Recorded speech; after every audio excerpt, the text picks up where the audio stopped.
According to the World Health Organization, more than half of all humans on Earth now live in cities. But not everyone enjoys the hustle and bustle of city life. In fact, some people go to unbelievable lengths to stay as far away from it all as possible. From the subterranean desert dwellers of Australia to island settlements 3,500 miles away from civilization, here are the most isolated communities at the ends of the Earth. Number 10. Supai, Grand Canyon, USA.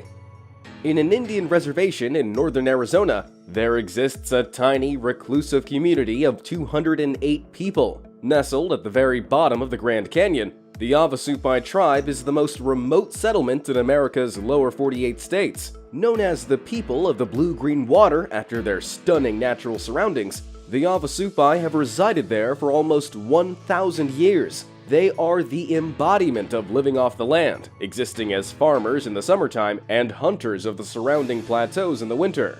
Seeing as the nearest road is a difficult 8-mile trek away, and the nearest town is 65 miles beyond that, the U.S. Postal Service has to deliver the Supai's mail by mule. In fact, save for emergencies when helicopters are used, the only way to access the village is by mule or on foot. So if you fancy a visit, you better wear some comfortable shoes.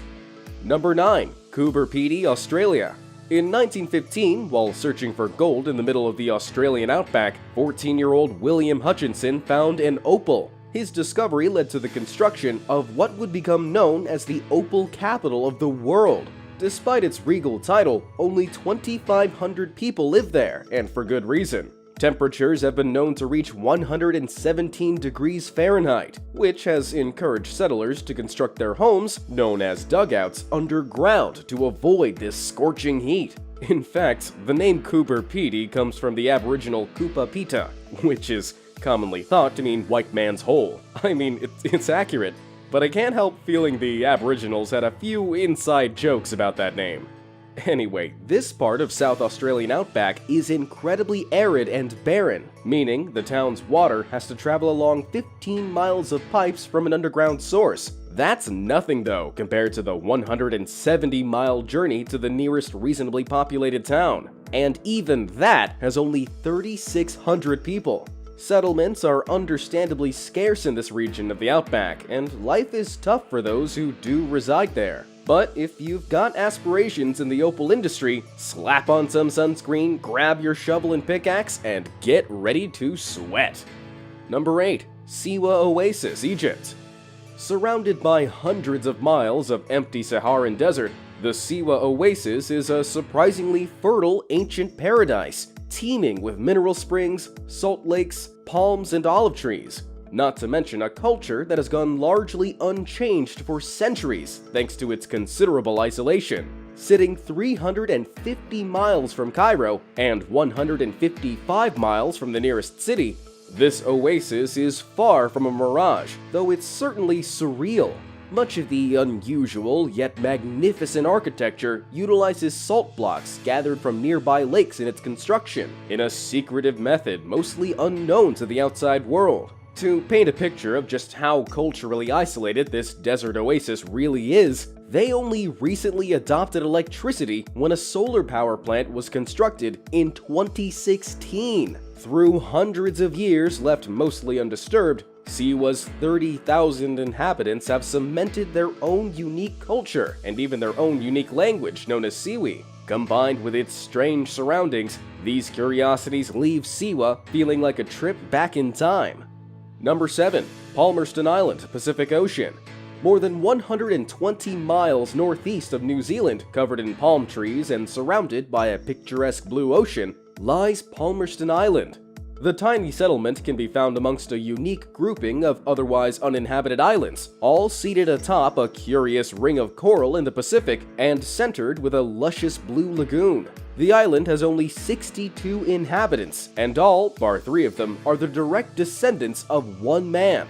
Englishman William Marsters settled on the island in 1863, accompanied by 3 Polynesian women. Those women, who were in fact cousins, would all eventually become Marsters' wives. Unsurprisingly, Britain's anti-polygamy laws were difficult to enforce so far from home, so aside from the additional nagging, Masters was living the dream.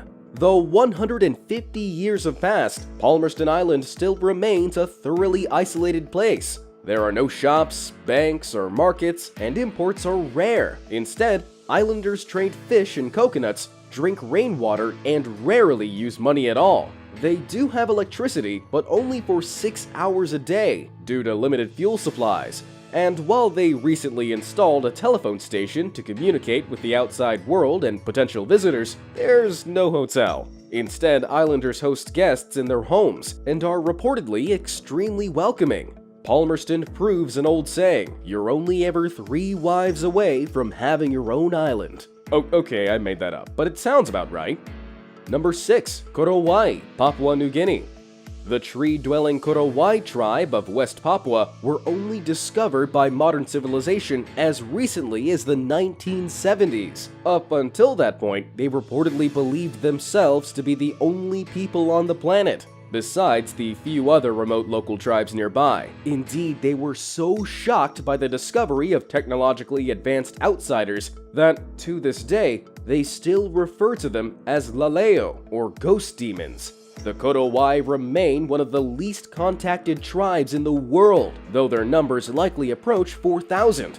They protect themselves from other tribes by living in tree houses, perched 150 feet up in the canopies. Their unusual habits don't end here, though. The Korowai believe that demons, called kakua, can possess a person's body and can only be expelled by killing the person and eating their flesh. While only 50 miles away from the nearest settlements, their culture is remarkably primitive. But their cultural detachment makes sense, considering the obstacles between them and more developed communities. Reaching the Korowai involves days, even weeks if flooding blocks the way, of endless, intensely difficult traversal of the toughest jungle terrain. So that's what you'd face if you wanted to spend a night in a Korowai treehouse. Or you could build one at home and not risk getting eaten.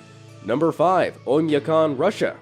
Found deep within a Siberian valley, Oni Akan is a town of polar opposites. In the winter, you can throw boiling water in the air and watch it crystallize to snow. With temperatures reaching as low as minus 90 degrees Fahrenheit, a banana left outdoors to freeze overnight can be used to bang a nail into wood. And if that wasn't enough, in deepest winter, when frostbite starts nibbling in as little as 5 minutes, it's dark for 21 hours a day. But all this is preferable to Oni Akan's 500 residents, because in summer, temperatures can soar to 95 degrees Fahrenheit. The ground turns into a swamp as the ice melts, and colossal hordes of black flies and mosquitoes move in. If that wasn't enough to turn you off, the subarctic town is a 576-mile journey across icy, barren wasteland from the nearest city of Yakutsk. It gets worse though. As any plumbing tends to freeze in winter, locals melt ice for drinking water. Unfortunately, this means they have no choice but to keep their toilets outside. Bearing in mind what I mentioned about frostbite, you're probably better off holding it in and keeping your delicates wrapped up warm if you ever decide to make the journey. Let me know if you'd be brave enough for a trip to the Oni Akan in the comments below. Number 4. McMurdo Station, Antarctica. This isolated community, built on the southernmost tip of solid ground on Earth accessible by ship, is the largest research station in the Antarctic. The settlement's population fluctuates from a population of 2,000 in the summer, with people living in over 100 different buildings, to only 20 residents in the winter. Established in December 1955, McMurdo has a harbor, landing strips on the ice, and a helicopter port. While it may be 2,200 miles from the nearest city of Invercargill, New Zealand, it's surprisingly well developed. Architecturally, there's everything from a small radio shack to large 3-story buildings. These include dormitories, power and water distillation plants, laboratories, and even a few bars. Although in Antarctica, negative 58 degrees Fahrenheit might make jeans and a t-shirt a little impractical for a night on the town. Number 3. Tristan da Cunha. 1,750 miles away from the nearest mainland city of Cape Town, South Africa, Tristan da Cunha provides an extremely remote home for its 250 inhabitants. The islanders make their living farming the communal land, and thanks to the laws disallowing outsiders to buy land or settle, it doesn't look like their population is going to be cresting 300 anytime soon. When the Tristan da Cunha's volcano erupted in 1961, the entire island was temporarily evacuated. But aside from this, the island has always been, and remains, incredibly peaceful. At 37 square miles in area, with water so unpolluted you can drink directly from the streams, it might surprise you to learn that the island is actually part of Britain. This means, despite being 6,000 miles from London, this colonial oddity shares a London telephone code. There's no airport, and visitors must brave a 5 to 10 day boat journey from Cape Town to get there. So maybe best to just call. Number 2. La Rinconada, Peru.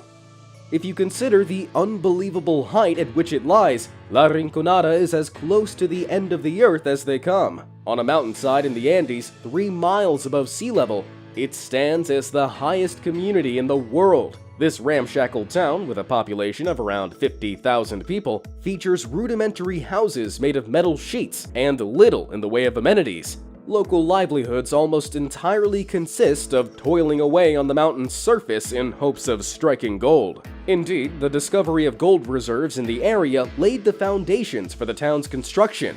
But the byproducts of La Rinconada's main source of income causes serious mercury contamination of the surrounding soil, water, and air, and plumbing and sanitation is nearly non-existent. All the while, the lack of oxygen at such an altitude regularly causes heart disease, strokes, anemia, and infant mortality. So, with little fun or money to be had, perhaps even the locals would be better off leaving this isolated town up in the clouds.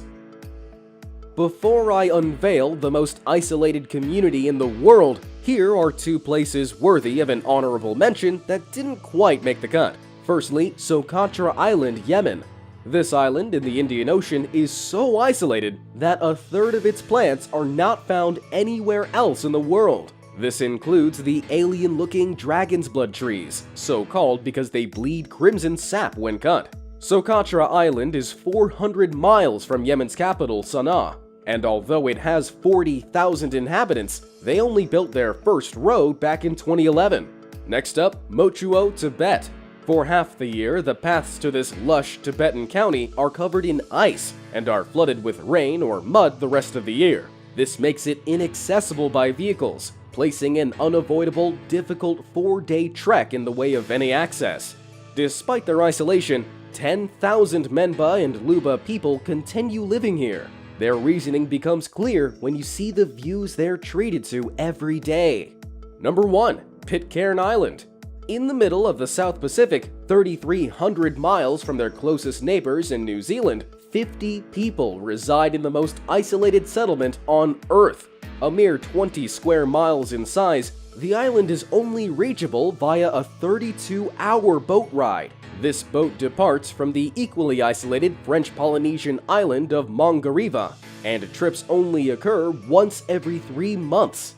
Getting there is the hard part though. Once you're there, the lush green hills, fruit trees, and exotic wildlife make it all worthwhile. Communication shouldn't be an issue, as most locals speak English. Intriguingly though, some of the locals also speak Pitcairn, which is a curious mixture of 18th century English and Tahitian. Young islanders attend Pitcairn's single school with its single teacher, although there are usually only 3 or so students at a time. For leisure time, there's the Pitcairn Museum and even the local rock star. Wild, right? But jokes aside, if peace and quiet is your kind of thing, Pitcairn Island could well be the perfect spot for you. That is, if you're aiming to get as far away from traffic, crowds, and skyscrapers as humanly possible. Which of these isolated communities would you pay a visit to? Or, even better, have you been to any already? Let me know in the comments section below. Thanks for watching.